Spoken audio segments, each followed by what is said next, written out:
Hello, exciting, chilly, windy morning as we're on the tail end of a hurricane out here in southern Utah. We begin the 21st chapter of Deuteronomy. How about that? And in this epistle, we are going to explore death again, more on matrimony, and even what happens when you have a child who's gone astray. Let's begin where Moses takes us. When there shall be found in the land, which Chris has given to us, I'm part of the Israeli train with Moses, taking it back in time, using me as an example as one of the Israelites. A corpse of a man who's been slain has been found. But the person who killed him is unknown. So the ancients and the judges will go forth and measure where the place of the corpse lies, the distance of every city round about, which they perceive to be the closest than the rest. The ancients of that city shall take a heifer out of the herd, one that hasn't drawn yoke. Well, just put on the brakes a little bit.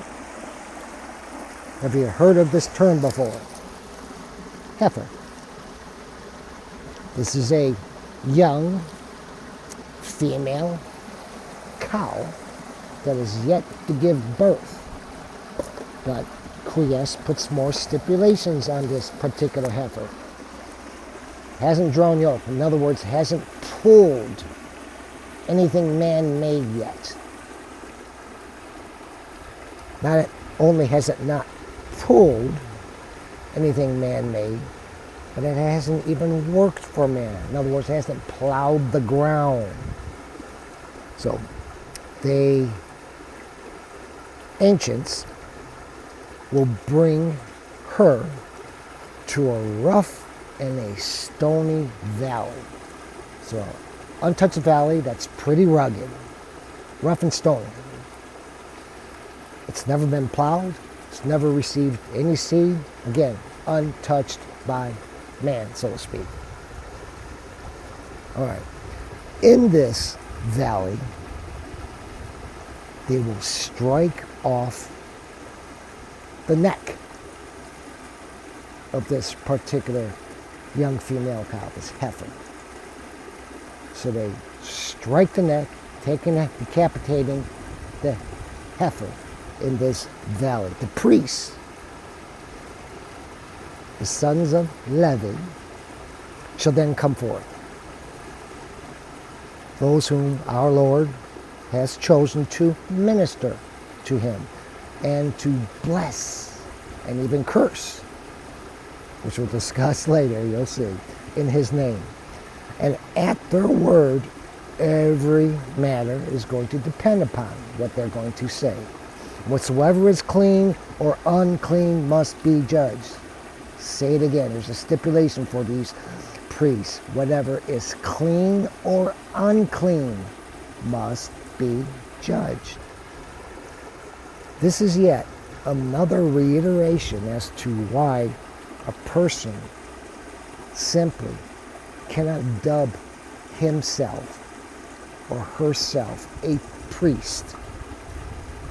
Such an individual, along with any man-created religion, and there are over 2,500 of them, all man-created, no matter what you hear, sorry. This person lacks the power.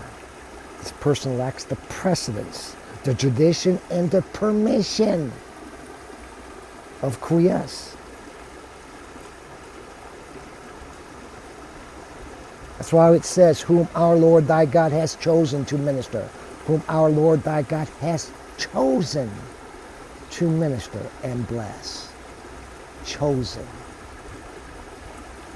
So just because you formed a religion or are following a religion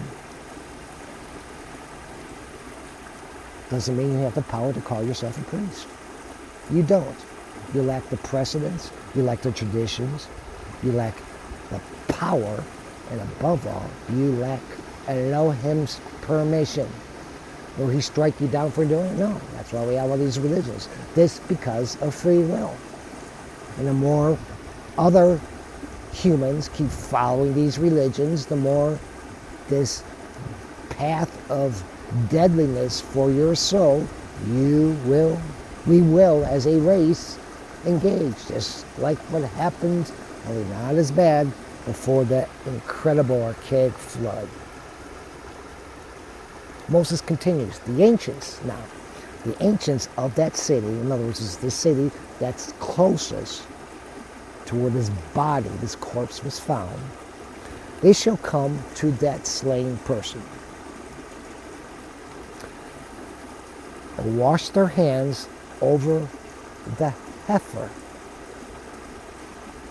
that was struck in the belly, and shall say the following, our hands did not shed this blood, nor our eyes see it. How about that for a vow? Our hands did not shed this person's blood, nor did our eyes see it. It's incredible how simple Christ makes things, and to build integrity upon one particular race of human beings, these descendants of Jacob. Now, by this ceremony and abjuration, what they're doing is the ancients are purging themselves, that they were not negligent in doing justice. That's all this is.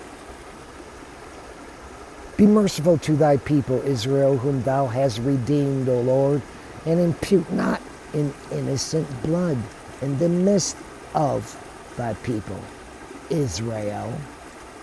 The guilt of blood shall be taken from them, and thou shalt be free from the innocent's blood that was shed when thou shalt have done that which our Lord commands thee. You have to go through this ceremony. What Quis is saying here is you will not be alone. If you adhere to his traditions, to his ceremonies, to his precepts, you will be guided and you will come to the correct judgment. This is why he says it will be purged from you. You do not take it into your own hands.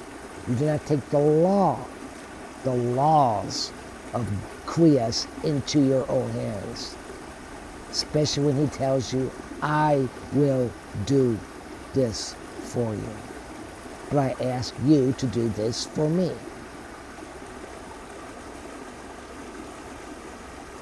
Let's move on to another one. We go forth, fight against our enemies, and our Lord God delivers them into our hands, us the Israelites. And we're leading them away, the captives. And amongst these captives, I see a beautiful woman. I love her. My heart just pounds out of my chest, and every vibration within my body says, love her. I will have her to be my wife. So, I'm to bring her to my house and do the following. First thing, shave her hair. Next, to file her nails, to clean them. And then put off the raiments she's wearing, the attire. Change her. 3 things. Isn't it great how things come in threes? Shave her hair, pare her nails, remove the clothing that she was wearing from this city, this territory we just conquered by the hand of Quith, of course. And her sitting in my house, she'll mourn her father and her mother for 1 month. 1 month of mourning. After she's cleaned and sort of purified once again from the outside. Grace always begins with the simple things before hitting the soul. And it's best that we should remember this, as I stipulated this before. I know you'll hear perhaps priests say, well, no, journey begins on the inside. No. This is not what he's guiding us to. Chris keeps it simple for man. The ingenuity of his steps is always perfect, and we should trust them. Then after 1 month, when we next meet, we'll see what happens then. Excuse me. So we'll stop here. Until then, exciting stuff, huh? Pax Vobis.